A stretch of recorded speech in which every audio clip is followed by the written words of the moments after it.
That's all you get. Great question. Hello, I'm Michael. Thank you guys for coming here. Long-time fan, as everybody else in here has been, I'm sure. Almost in the similar vein, I was going to ask if you guys have any memorable, like something that stuck with you as far as like a funny set moment, just trying to bring a scene to life, or embarrassing set moment. On the show, Yeah. I don't think we can talk about a lot of the stuff that we did, especially on the bad. We were so bad. What are you talking about, Mitch? You're right. Nothing, never mind. But any fun stories with everybody else, or embarrassing moments? Embarrassing moment. None that nobody else admits. I remember doing a scene, an autopsy on a dead body, obviously. But it was a real actor, not like a rubber thing. It was a real actor, and there were maggots all over his head. But they were real maggots. And while we were doing the lines, the maggots were like crawling into the corner, and he had to lay still and pretend like he was dead. Yeah. It was a bit distracting. We kept having to go over and over, like, this minute's gonna go in the girl in his eye. Thank you. That's my story. Hello, Paige. For story time, I wanted to ask about the late great Kim Manners and any story that you have to share about it. Every story. Kim was a special individual, and I mean, we just he gave so much, and he was. I mean, he directed most of the episodes that we did on the show, and he always had a great energy, and I mean, his kick it in the ass was always got us to kick it in the ass, and he just Rock from Mars. Yeah, Rock from Mars. And he would yell that, like, when David and I are like in our 17th hour or something, or maybe 150th episode or whatever it was, and he was trying to like encourage us to bring the energy still, because, you know, after that long you get, you know, you get tired and you get bored, and it just feels like a lot. And so we'd deliver a scene and he'd be like, come on guys, like, you know, and he'd yell, rock from Mars! Which was his way of saying, kick it in the ass, or come on, bring something because you're boring the fuck out of me. So, yeah, rock from Mars. I've got a great story about Kim. He was directing an episode, and Tom Frohickey. Thank you. Fuck me. Great one. He was first on the episode that we were doing, and there was an actor who was a guest actor on the show, and he didn't have that much to do in the scene, but he was kind of in the background. And he asked Tom, he said, can you ask Kim what he wants me doing back here, you know, or what I should be doing? And so Tom goes up to Kim to ask him, because this guy wants to know what you want him to do. He goes, and Kim's response was, that doesn't matter, he's just an out of focus piece of shit in the background. And the actor's standing there, and he went, but it was just, I admit it, that was Kim. Kim was just, he was so ballsy and so just, such a great energy. And I got to work with him again when at the end of his life on Supernatural. He was running the show on Supernatural. And so it was a real blessing for me to be able to see him that last time, and it was, well, anyway, it was great. I adored him. Thanks so much. Hi. You're okay. So I was wondering, I mean, the show is 30 years old. I wasn't even alive when it came out. That happened many years later. You've all moved on to these wonderful, amazing, interesting projects, and you've all reached different points in your careers. What's something from the show that like you learned or stuck with you the longest? Like, what's something you'll remember as the years go by, I guess? can speak a little on that because as an actor, here I am playing a character that everybody thinks is bad and dangerous, and I don't think I'm bad and dangerous. So what's what? And I've encountered this before in different plays that I had directed, that I have to think that I'm the good guy, that I'm the hero of the story. And so I need to explain to all of you, most of you got it wrong. Most of you think Mulder's the hero, but actually he's not. I am.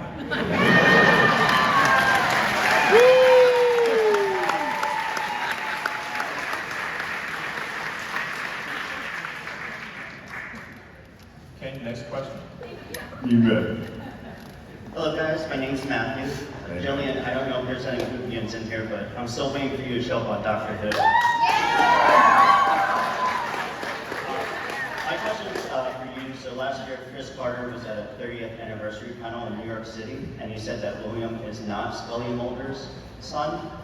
I'm adopted, so I found that a little hard to accept. Yeah. So I was wondering. Did you say who it was? I was wondering. I mean, I busted my ass for that kid. Are you kidding me? That's why I found it so hard to believe that Yeah. it wasn't Scully Mulder's son. So I was wondering what your thoughts were on the character arc of William, and if there ever was an extension of that character arc, what would you like to see?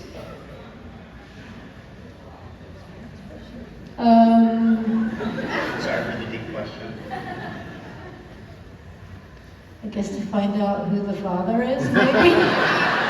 Jillian, considering that I helped deliver him, shouldn't I get a say?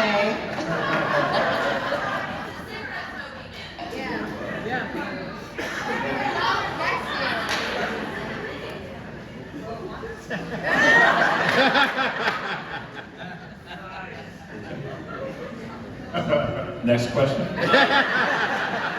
This is Lillian. She's a 10-year-old fan. She wants to know which of you believe in aliens and which don't.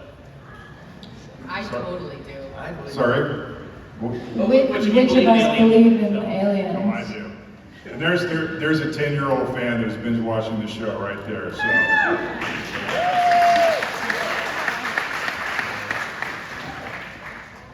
I do. He does. Yeah. It's your mind, Jill. Yeah, I mean,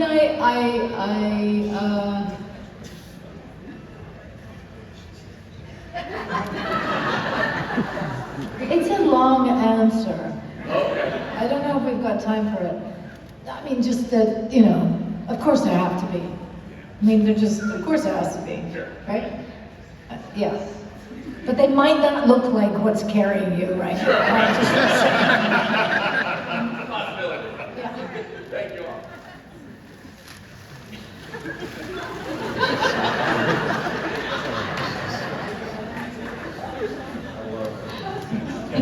Next question. Hi, my name is Lisa. First, it's a pleasure to share space with all of you. William B., I've got to correct you though, the real hero is sitting next to you. Scully is the real hero. What can I say? My question is for Mitch. Mitch, how did you go from cast and crew with Arlene to married?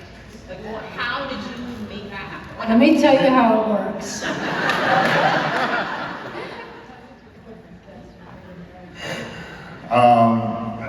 She was Jillian's photo double on the show, and I didn't meet her until, I didn't even see her until the third season. She was playing, Chris had asked her to play a waitress in a scene that David and Jillian and I were doing, and I saw her and I was like, she was this little redneck. Her hair cut exactly like Jill's, so I saw her and I said to David, "Who is that?" And he goes, "That's Arlene." And I was like, it was a thunderbolt thing. I was smitten immediately. And he says I didn't say that. So if I didn't say it, I was thinking it. I said, "I'm gonna marry her." We got married 8 months later. I don't fuck with her.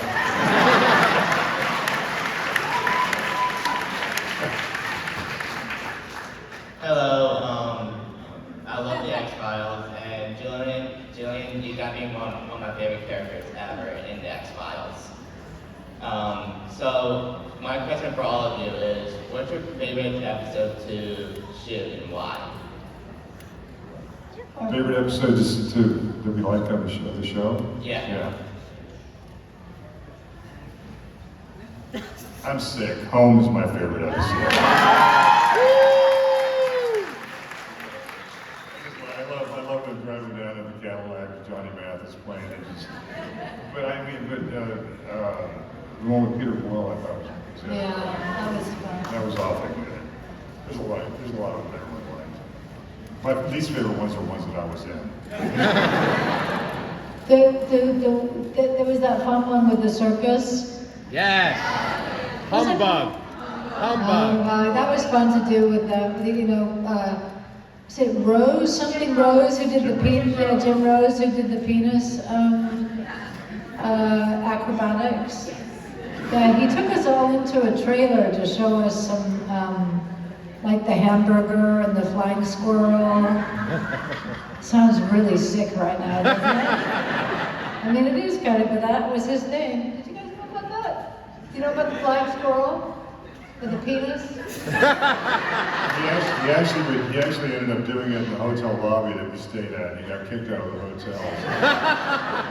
I wonder if that's where it all began for me.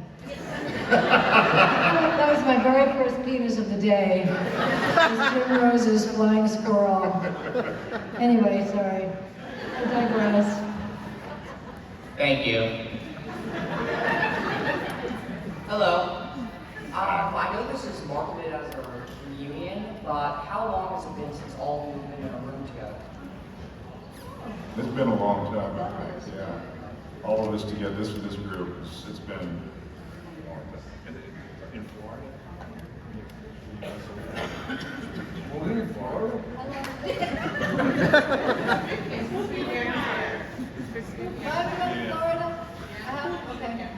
You guys would probably know better than us. Yeah. I think it was about 8 years ago. Yeah. At the Spooky Empire. 8 years. I just want to say, we all believe in both of us and did X-Files fans. We're like 6 years old. Really big fans of you guys. Oh. And I have a question. I have to notice Jillian, I have to notice you're blonde.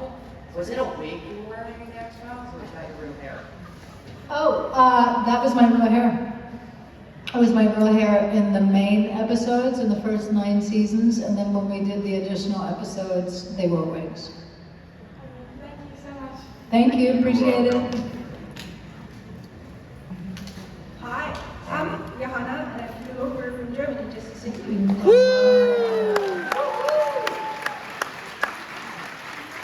After Reagan this wardrobe, because she still had those shoes. So no pressure, but on behalf of all the Scullys, Multers, aliens in the room, if you feel up to just having a little group picture with all the FBI agents and adjacent people afterwards, everyone would be super happy. Just to put it out there. But the actual question is, did you actually eat that cricket? I know that is such a good question. I'm not answering it.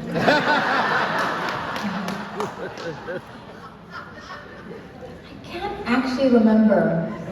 I don't know what is truth and what is lie, but both are out there. The truth is out there, but so are lies. I've written that so many fucking times today on these pictures. And the truth and the lies are out there about the cricket, I'm afraid. Thank you.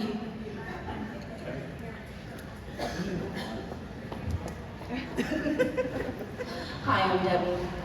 Thank you for all being here today. I'm really short. So one, Jillian, thank you so much for everything you do for women. Seriously. I'm not asking an Xbox question. I want to know what's on repeat on your playlist. Everyone.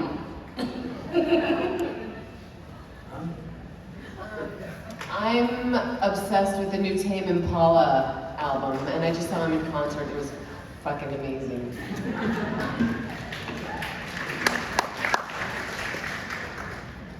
Is that the question? Yeah. What's on your playlist? What do you have on repeat? What's your favorite? Somebody just introduced me to Rosalia. Is that anybody know? Yes. I like the Tron soundtrack. Yeah.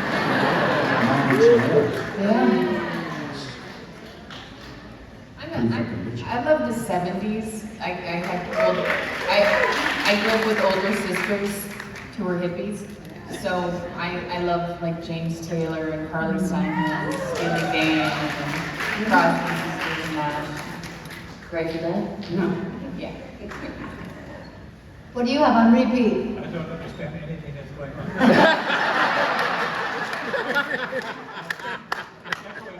It's echoing so much, I'm not hearing the questions, and I'm sure I wouldn't have an answer for the one you just gave, but anyway, I apologize for being a little out of it. What music do you like? Mostly classical. Is there a classical song that you have on repeat that you listen to over and over again? No. Thank you.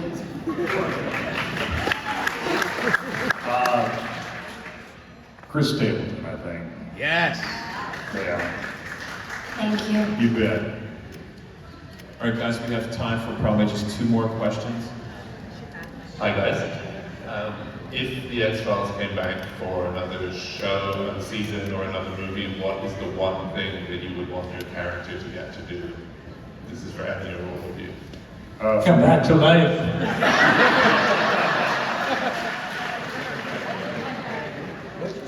Come back to life.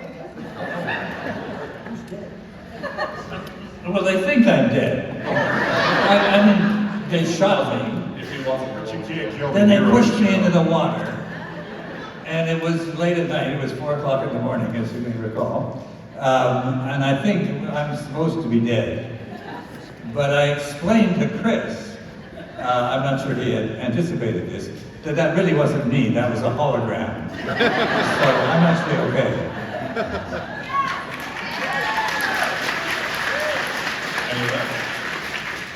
I mean, if it ever happened, but you know, I'd like to do some scenes with you because we never got to do anything together. It was only me and Mulder, which, I mean, it was nice, but the hate that I got, it was like, you know, you're getting in between, you know, Mulder and Scully, and I was like, no one's getting in between Mulder and Scully.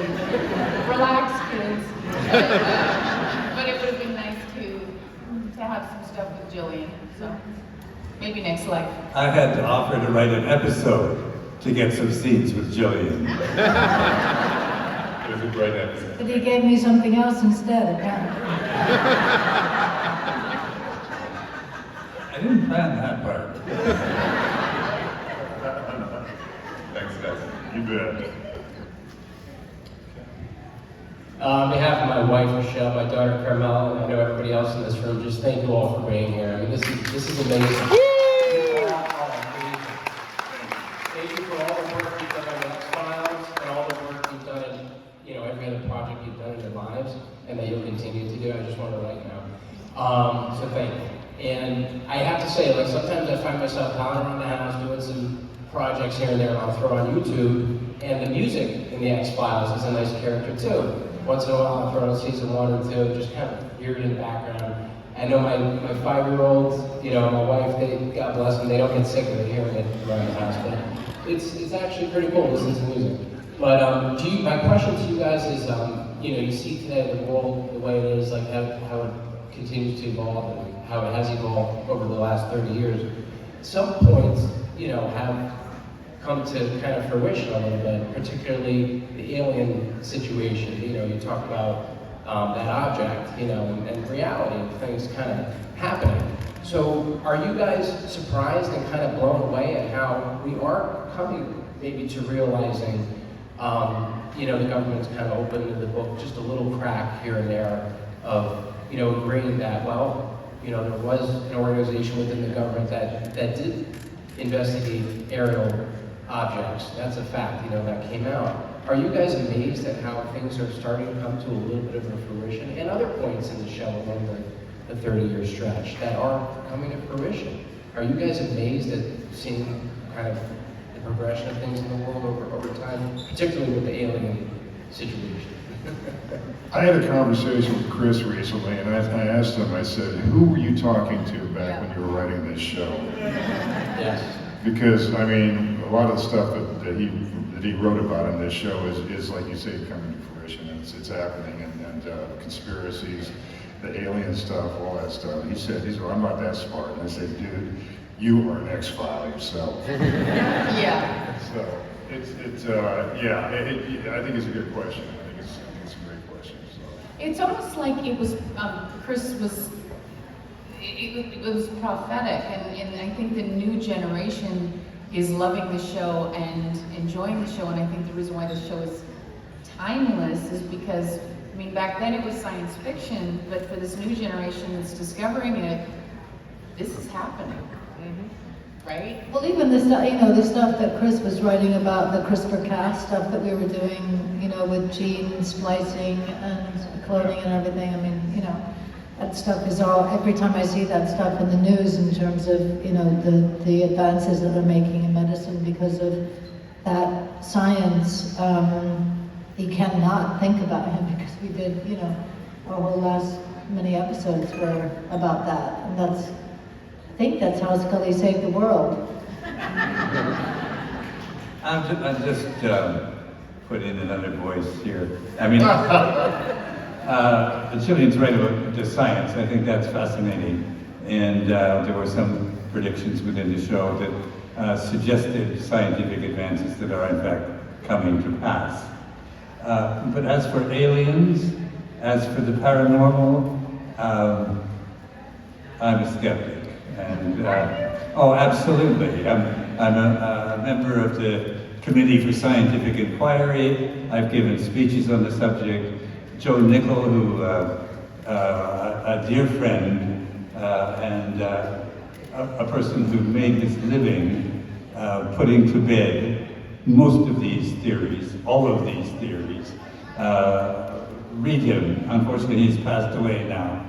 But there's a lot of superstition out there, and look for scientific evidence.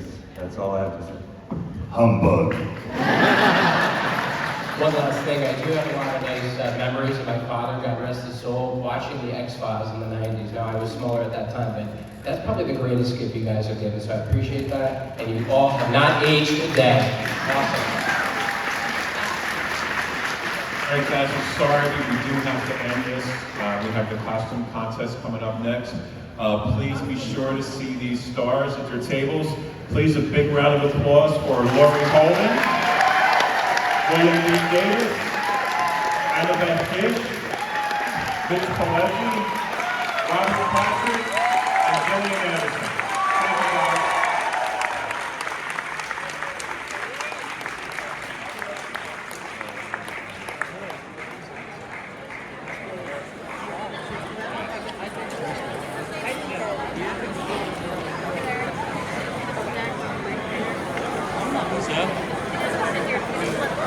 I'm gonna stand and get circulation back into my whole leg. And I'm gonna have to work.